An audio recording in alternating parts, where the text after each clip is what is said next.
Assalamualaikum warahmatullahi wabarakatuh. Saya Sinta Nabila dari Fakultas Teknik Elektro, Prodi Teknik Telekomunikasi akan membawakan materi hukum ampere dan bahan magnet untuk sebagai review materi fisika 2 di semester 2 kali ini. Jadi pada materi sebelumnya kita sudah mempelajari hukum Biot-Savart yang digunakan untuk menghitung medan magnet akibat arus listrik.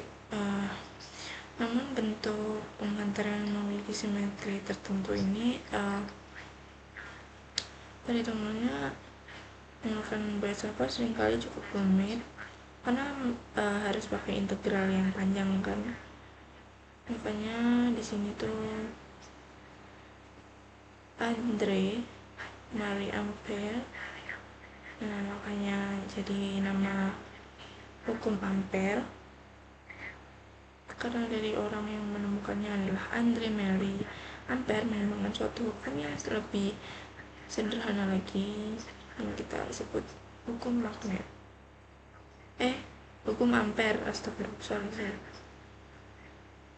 Hukum ampere ini digunakan untuk menentukan medan magnet dengan memanfaatkan konsep lintasan tertutup yang disebut lintasan ampere. Oke, sebelum masuk ke rumus kita perlu memahami dahulu hubungan antara Biot-Savart sama hukum ampere.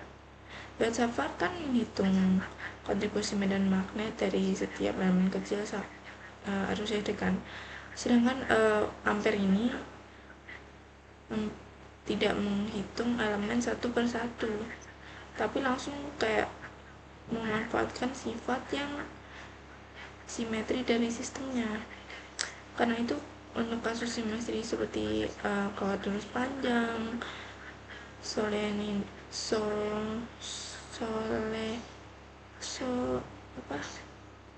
solenoida dan toroida, hukum ampere itu jadi lebih mudah digunakan.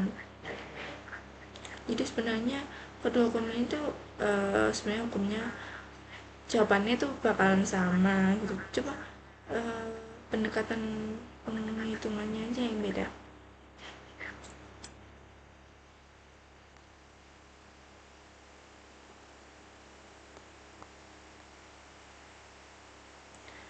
Konsep utama hukum ampere adalah lintasan tertutup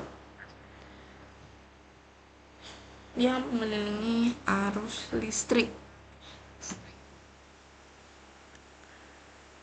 Lintasan ini disebut lintasan ampere atau amperian. Kita membayangkan kalau membuat suatu jalur yang tertutup itu di sekitar penghantar listrik atau yang berarus. Nah, kemudian kita hitung tuh medan magnet yang ada di sepanjang jalur tersebut. Nah, pada gambar yang terlihat sebuah kuat yang dialiri arus ini, kemudian di sekitarnya dibuat lintasan membentuk lintasan. Nah, lintasan ini yang akan digunakan dalam perhitungan. Rumus utamanya ya di sini integral garis tertutup B dl sama dengan mu 0 dikali I atau jumlah medan magnet sepanjang lintasan tertutup sama dengan permeabilitas ruang hampa dikali arus yang dilingkupi lintasan tersebut kali I ya. I itu adalah arus. Keterangan dari rumus ini itu adalah B merupakan medan magnet dalam satuannya Tesla, terus dl merupakan elemen kecil dari lintasan ampere, mu 0 adalah permeabilitas ruang hampa yang nilainya 4pi dikali 10 pangkat 7 Tesla per meter per ampere, sedangkan I adalah arus listrik yang berada dalam lintasan.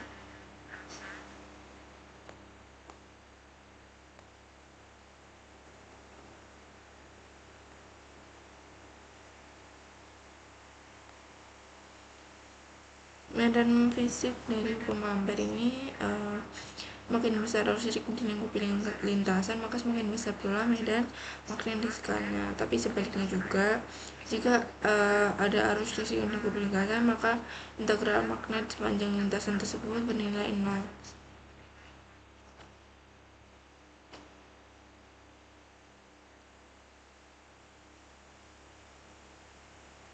Perhatikan bahwa yang digunakan adalah arus yang di lingkup lintasan, bukan semua arus yang ada di sekitar. Kemudian di sini bisa kita lihat sekarang pakai hukum Ampere ya, pada lurus yang sangat panjang.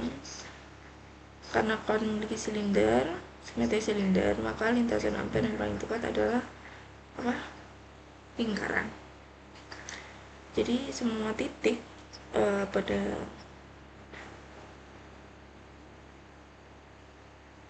lingkaran ini memiliki jarak yang sama terhadap kakwat. Karena jarak sama, maka besar medan magnet di setiap titik juga sama.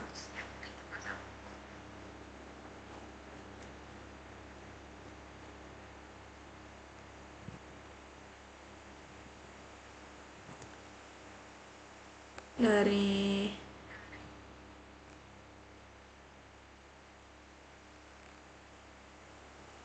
P sama dengan mu 0 dikali L dikali I dibagi 2 pi R,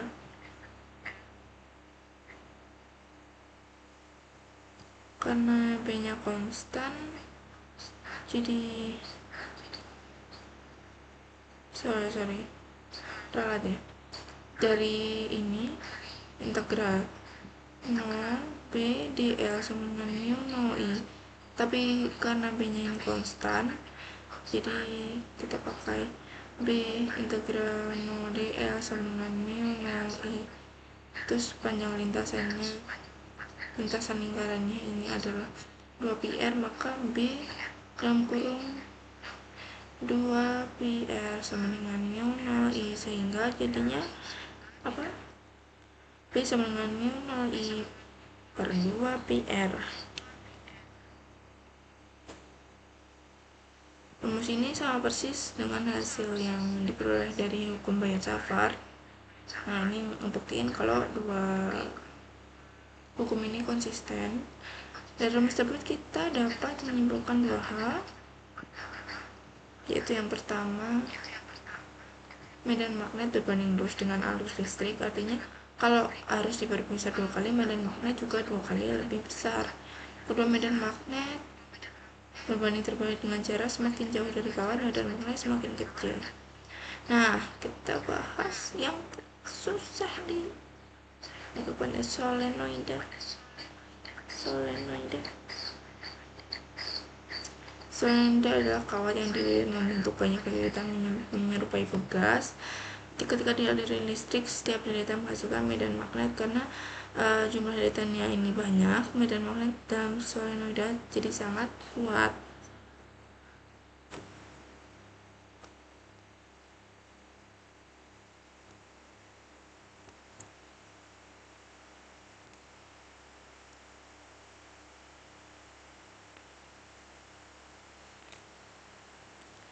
Nah, jadi dalam solenoid garis medan magnet hampir sejajar dan seragam. Nge-lag ya, sorry ya, nge-lag.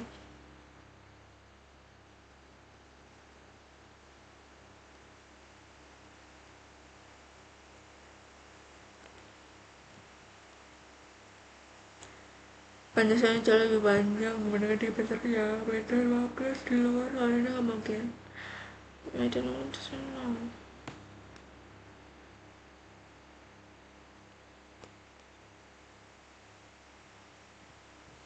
Jadi rumus solenoida itu B mu 0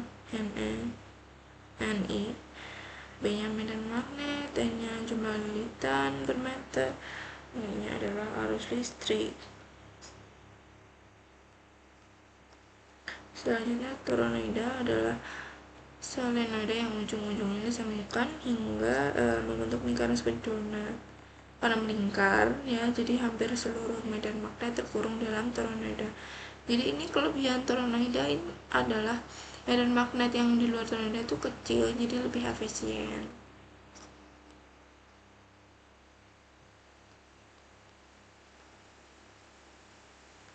Nah, ini rumusnya adalah B sama dengan mu 0 dikali N dikali I dibagi 2 pi R dengan keterangan N sama jumlah lilitan total dan R adalah jari-jari toroida.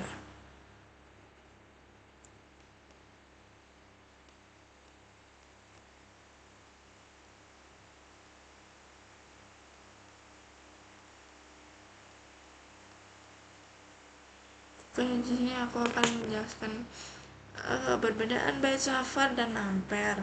Weierstrass kan ngitung medan dari setiap elemen kecil arus, sedangkan ampere memanfaatkan simetri sistem. Karena itu Weierstrass lebih umum digunakan hampir pada semua bentuk menghantar, sedangkan ampere lebih cepat tapi hanya efektif buat sistem yang simetrinya tinggi. Oke, jadi kesimpulan untuk materi kali ini adalah hukum ampere itu kan metode menghitung medan magnet dengan menggunakan lintasan tertutup. Sedangkan hukum ini berguna buat kawat yang lurus panjang, solenoida, toroida, dan keunggulan utama dari hukum ampere ini menjadi perhitungannya tuh jadi lebih sederhana daripada pakai Weierstrass tadi. Dan kenapa lebih mudah? Karena ampere ini memanfaatkan simetri sehingga nggak perlu menjumlahkan kontribusi medan magnet dari setiap elemennya. Jadi terpisah, elemen arusnya itu kepisah seperti pada Weierstrass. Dan kenapa hukum ampere itu nggak efektif? Karena ketika bentuk penghantar tidak memiliki simetri yang jelas, kan kita tuh sulit tuh menentukan lintasan ampere buat medan magnetnya itu konstan. Jadi ketika bentuk penghantarnya itu nggak sama simetrinya, kayak nggak jelas, kan kita kan sulit menentukan lintasan ampere. Nah, jadi itu yang membuat medan magnetnya konstan. Sekian dari saya. Wassalamualaikum warahmatullahi wabarakatuh.